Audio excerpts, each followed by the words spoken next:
Hello, everybody. We are Team 4. Today, we're going to be presenting our business pitch on Liquity. Next slide, please.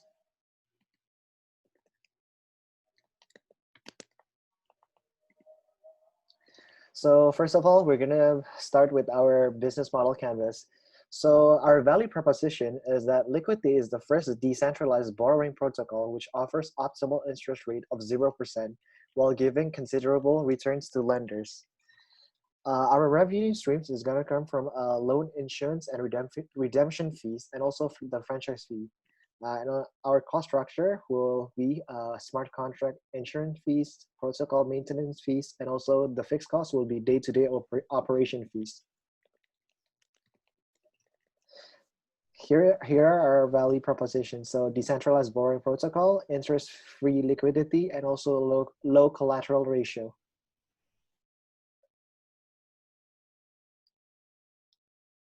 Now I'm going to give Marcy the turn to explain. So first, pros. So firstly, interest-free liquidity. Ether holders can draw zero interest loans in the form of LQTY, a US-pegged stablecoin.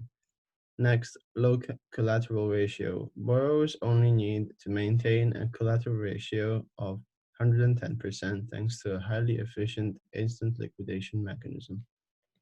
Directly redeemable. LQTY can be redeemed at face value for the underlying ETH collateral. Governance fee. Price stability does not rely on human governance, but is achieved through protocol incentives and algorithmically adjusted redemption and loan issuance fees, 0% by default. Censorship resistant. Liquidity is a protocol that is controlled by nobody. Front-end operation is provided by third parties which benefit from a unique decentralized incentive structure. Lastly, growth incentives. Early adopters that drive growth while contributing to the stability of the system get attractive financial rewards. Next slide. Moving on to cons. Smart contract. Although it's less likely to be hacked into and change the code inside smart contracts. However, risk is when it happened, it might end up with loss of millions of seconds. Within millions of seconds. Lack of usage. Just as startups can run out of resources and be unable to continue operations, if a cryptocurrency ICO does not raise enough money or the startup spends more money than expected, the doors close and the network really takes off. And if Liquidity doesn't achieve constant growth as predicted due to failure of marketing to step to the mass. Mechanism failure. Though the mechanism of redemption which tackle price stability issues sounds invulnerable, however, it is never tested in a massive user situation. Therefore, the programming code may not be able to cover up all kinds of situations which might lead to high price volatility in USD-pegged stablecoin, which is LQTY token. In our previous assignment, we had listed out the probable problems and limitations of the existing business model, which may include limited revenue stream, scalability, mechanism failure, and price stability issue.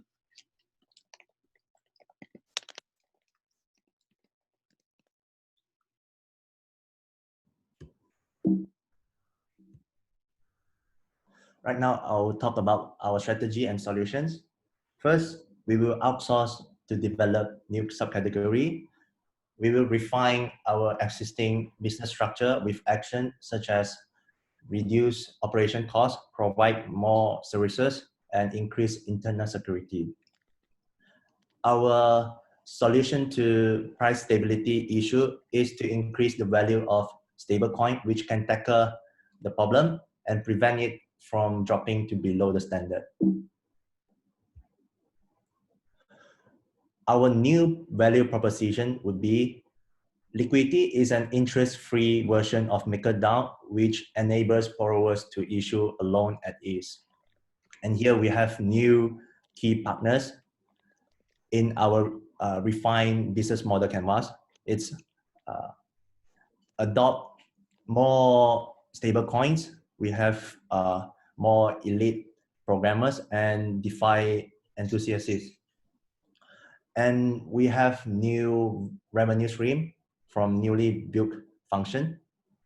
And we have new cost structure as we are giving incentives to outsource programmers and also platform development and maintenance fees. This is our executive plan. It starts from 2020 to 2024. Our first year is to implement strategic marketing strategy. Liquidity was launched just a month ago. Therefore, this year we will aim to scale our business as much as possible. Leads and social media ads will be generated to increase the popularity. Our second year would be converting strategy. This year, Liquidity should have already acquired a big market share. Therefore, our services will be enhanced and diversified to increase Liquidity's revenue. Our third year would be to create new subcategory. Liquidity will outsource to build one or more subcategory, such as new investment protocol, which can target new customer segment and benefit the investors. Our fourth year would be feedback and refine. A new category prototype, a subcategory prototypes will be tested in a niche market, and feedbacks will be collected to further refine those prototypes. More employees will be hired to manage those products. Last, we will do integration strategy. A multifunctional liquidity platform will be created and services will be integrated to provide an awesome and fabulous user experience. This is our vision from 2022 to 2024.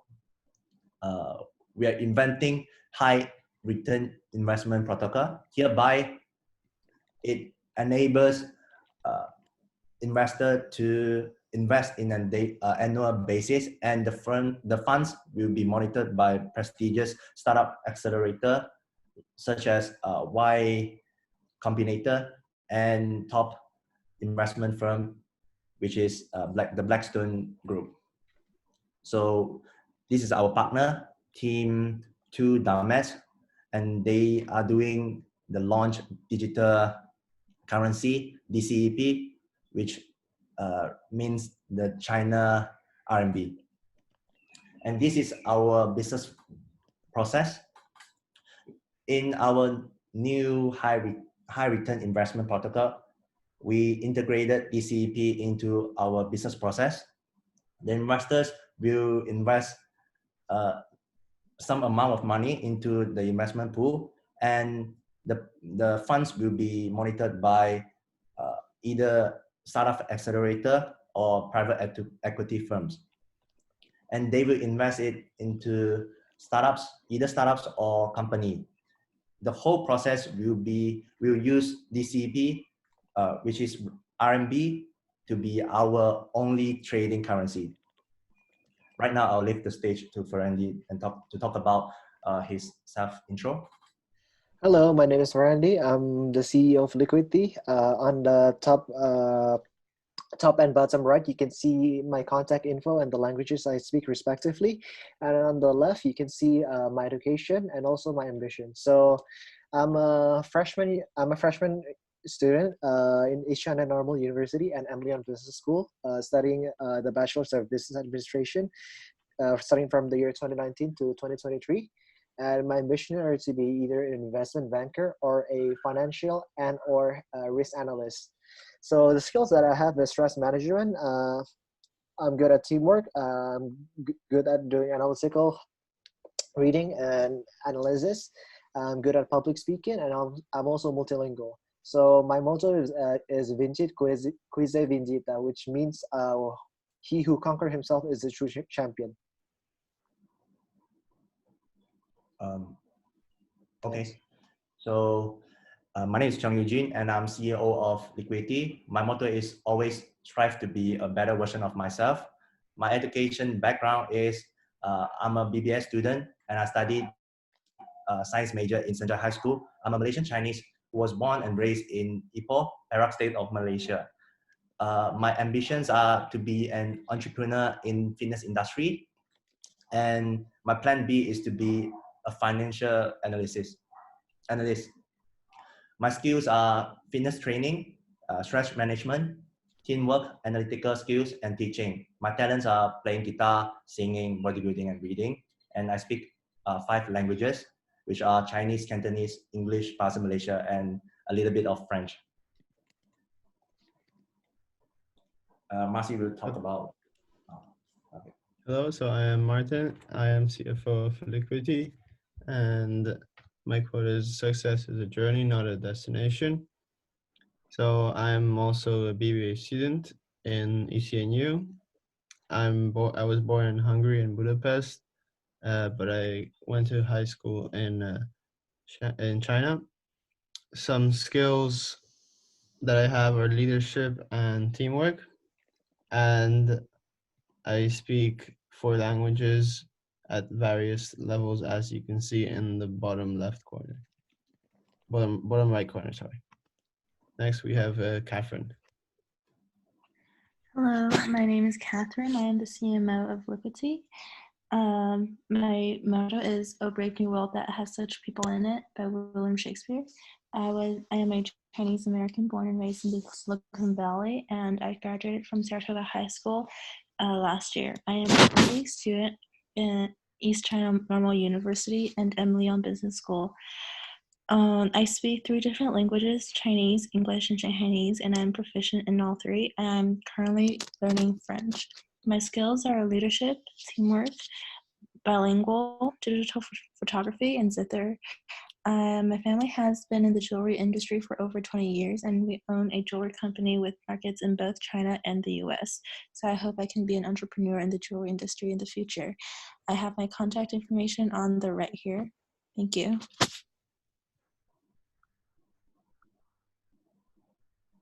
Okay, now I'm going to be talking about our group reflection. So our group motto, as you can see, is improvise, adapt, and overcome. So during our time as a group, we faced quite a few difficulties and disagreements that are caused by numerous different factors, some of which are time differences caused by having one of our member living in the US with 15 hours time differences, causing our group to either needing to have the meeting really late at night or early in the morning. Since without following a timeline that everybody could work with, the group work that is produced wouldn't be at its most optimum result. Another problem that we encountered along the way is the lack of experience that we had in creating a business pitch or plan, since none of us had ever had any experience being an intern in a company where giving business pitch to the supervisor is a mandatory thing. Third, our understanding and also perspective towards economy was also another factor that we found to be a factor of disagreement. For example, when doing the O3 experimental design, we spent a lot of time debating on what the topic of interest should be, experiment style, etc., causing us to finish the task and submitting it just a few hours before the deadline. But despite of our differences, we managed to pull through every time and always finish our tasks to the best of our capability, making us an ideal team to be in the business world. Okay, that's it for me and our group. Thank you for listening.